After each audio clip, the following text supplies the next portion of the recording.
இந்த செய்தியை உங்களுக்காக வழங்குவது அருண் மசாலா. 1983 ஆண்டிலிருந்து தரத்துடன் தன்மை மாறாத அறுசுவை சமையலுக்கான அருண் மசாலா.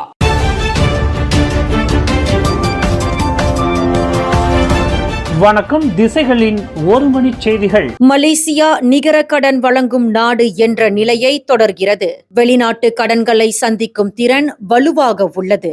அன்வார் தகவல்.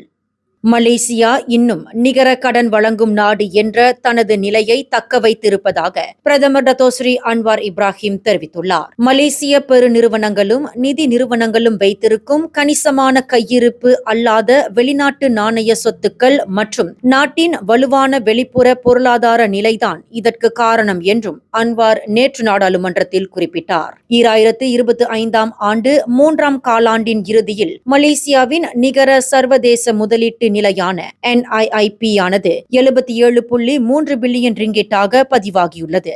இது நாட்டின் மொத்த உள்நாட்டு உற்பத்தியான GDP-யின் 3.9 விழுக்காட்டிற்கு சமமானது என்றும் அன்வார் தெரிவித்தார். இந்த நிலையானது மலேசியா இன்னும் நிகர கடன் வழங்கும் நாடாக உள்ளது என்பதை தெளிவாக காட்டுகிறது என்றும் நிதியமைச்சருமான அன்வார் குறிப்பிட்டார். வெளிநாட்டு கடன்களை நிர்வகிக்க அரசாங்கம் மேற்கொண்டு வரும் நடவடிக்கைகளை குறித்து லாரோட் நாடாளுமன்ற உறுப்பினர் டத்தோசரி ஹம்சா சைனுடின் எழுப்பிய கேள்விக்கு பதிலளித்த அன்வார், நாட்டின் வெளிநாட்டு கடன்களை சந்திக்கும் திறனும் குறுகிய காலத்தில் அக்கடன்களை திருப்பி செலுத்தும் திறனும் இன்னமும் வலுவாகவே உள்ளது என வலியுறுத்தினார்.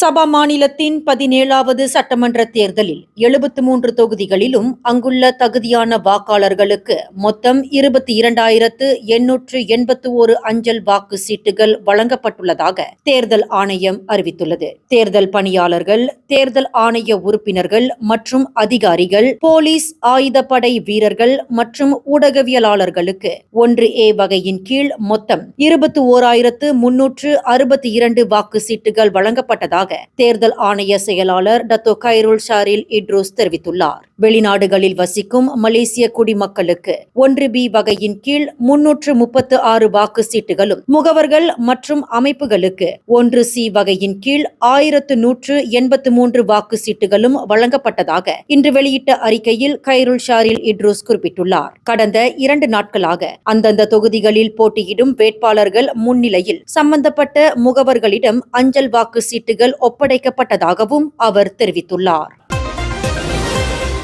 சபா மாநில 17வது சட்டமன்ற தேர்தலில் போட்டியிடும் வேட்பாளர்கள் வாக்காளர்களின் மனநிலை மற்றும் அரசியல் முதிர்ச்சியை குறைத்து மதிப்பிட்டுவிடக்கூடாது என்று பிரதமர் துறை அமைச்சரும் ஜோஹூர் PKR கட்சி தலைவருமான டத்தோசரி டாக்டர் ஜலிஹா முஸ்தபா தெரிவித்துள்ளார். பொய்யான தகவல்கள் மற்றும் வெற்று பிரச்சாரங்களின் மூலம் எளிதில் மக்களை கவர்ந்த காலம் கடந்துவிட்டதாக குறிப்பிட்ட அவர், மக்கள் தற்போது தங்களது தொகுதிக்கு பயனளிக்கும் அம்சங்களையே முக்கியமாக கவனிக்கிறார்கள் என்றும் அவர் தெரிவித்துள்ளார். சபா வாக்காளர்கள் போட்டியிடும் தரப்புகளிடம் இருந்து நேர்மையையும் பொறுப்புணர்வையும் உண்மையான வளர்ச்சி திட்டங்களையும் கொண்டு வர வேண்டும் என்ற பகுத்தறியும் நிலையை எட்டியுள்ளதாகவும் ஜலிஹா முஸ்தபா தெரிவித்துள்ளார். சபா வாக்காளர்களின் மாறிவரும் இந்த மனப்போக்கு அவர்கள் தற்போது நிலைத்தன்மை, தெளிவான கொள்கைகள் மற்றும் தங்கள் அன்றாட வாழ்க்கையை மேம்படுத்தக்கூடியவற்றை தான் முன்னுரிமையாக கருதுகிறார்கள் என்பதை தெளிவாக காட்டுவதாகவும் ஜலிஹா முஸ்தபா தெரிவித்துள்ளார்.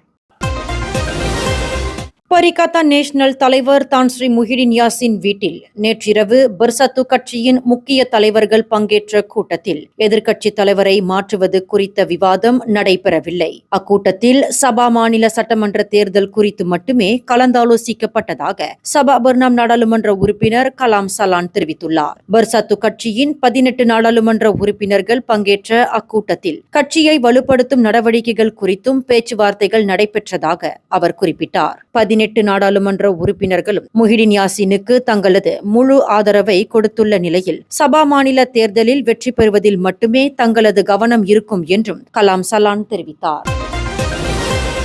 சபா மாநில கடற்பகுதிகளில் பாதுகாப்பை அதிகரிக்கும் நோக்கில் அமெரிக்க கடலோர காவல்படை கப்பலான USCGC பயன்படுத்தப்பட உள்ளதாக உள்துறை அமைச்சர் டத்தோசரி சைஃபுடின் நசுத்தியோன் இஸ்மாயில் தெரிவித்துள்ளார். தற்போது கில்லான் துறைமுகத்தில் பராமரிப்பு பணிகளுக்காக நிறுத்தி வைக்கப்பட்டுள்ள அக்கப்பலானது அமெரிக்காவிலிருந்து கடந்த 2 மாதங்களாக பயணம் செய்து மலேசியாவை வந்தடைந்ததாகவும் அவர் குறிப்பிட்டார். பராமரிப்பு பணிகள் நிறைவடைந்தவுடன் மலேசிய கடல்சார் அமலாக்க நிறுவனத்தின் பாதுகாப்பு ரோந்து பணிகளுக்காக அக்கப்பல் பயன்படுத்தப்பட உள்ளது. மலேசிய கடற்பகுதிகளில் கிட்டத்தட்ட 6 லட்சம் சதுர கிலோமீட்டர் பரப்பளவில் ரோந்து பணிகளை மேற்கொள்ள இக்கப்பலானது பயன்படுத்தப்படும் என்றும் சைஃபுடின் நசுத்தியோன் இஸ்மாயில் குறிப்பிட்டுள்ளார். இதன் மூலம் போதைப் பொருள், ஆயுத கடத்தல், மனித கடத்தல் உள்ளிட்ட பிரச்சினைகளை கட்டுப்படுத்த முடியும் என்றும் அவர் தெரிவித்துள்ளார்.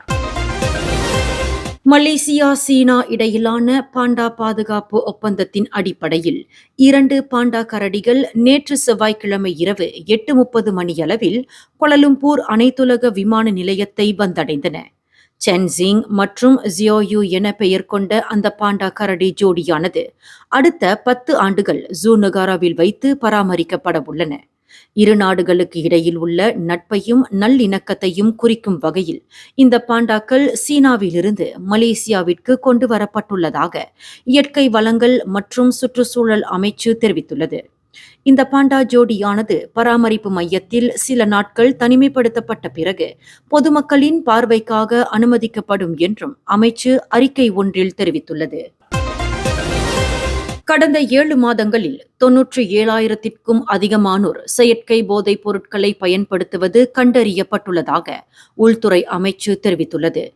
அதே காலகட்டத்தில் பதிவாகியுள்ள போதை பித்தர்களின் மொத்த எண்ணிக்கையானது 1,34,916 பேரில் 72 விழுக்காட்டினர் செயற்கை போதைப் பொருட்களை பயன்படுத்துவது தெரியவந்துள்ளதாக உள்துறை அமைச்சர் டத்தோசரி சைஃபுடின் நசுத்தியோன் இஸ்மாயில் தெரிவித்துள்ளார். அதிகரித்து வரும் போதை பழக்கத்தை தடுக்க அரசாங்கம் பல்வேறு பாதுகாப்பு மற்றும் அமலாக்க நடவடிக்கைகளை மேற்கொண்டு வருவதாகவும் அவர் நேற்று நாடாளுமன்றத்தில் தெரிவித்தார். குடும்பங்கள், பள்ளிகள் மற்றும் பணியிடங்கள் போன்றவற்றில் போதைப் பொருள் தொடர்பான பல்வேறு விழிப்புணர்வு பிரச்சார நடவடிக்கைகள் மேற்கொள்ளப்பட்டு வருவதாகவும் சைஃபுடின் நசுத்தியோன் இஸ்மாயில் குறிப்பிட்டார். இந்த செய்தியை உங்களுக்காக வழங்கியது அருண் மசாலா. 1983ஆம் ஆண்டிலிருந்து தரத்துடன் தன்மை மாறாத அறுசுவை சமையலுக்கு அருண் மசாலா. மேலும் செய்திகளை தெரிந்து கொள்ள கீழே இருக்கும் பெல் பட்டனை அழுத்துங்கள். உங்கள் மகிழ்ச்சியை வெளிப்படுத்த லைக் மற்றும் ஷேர் செய்யுங்கள். தொடர்ந்து திசைகளோடு இணைந்திருக்க சப்ஸ்கிரைப் செய்யுங்கள்.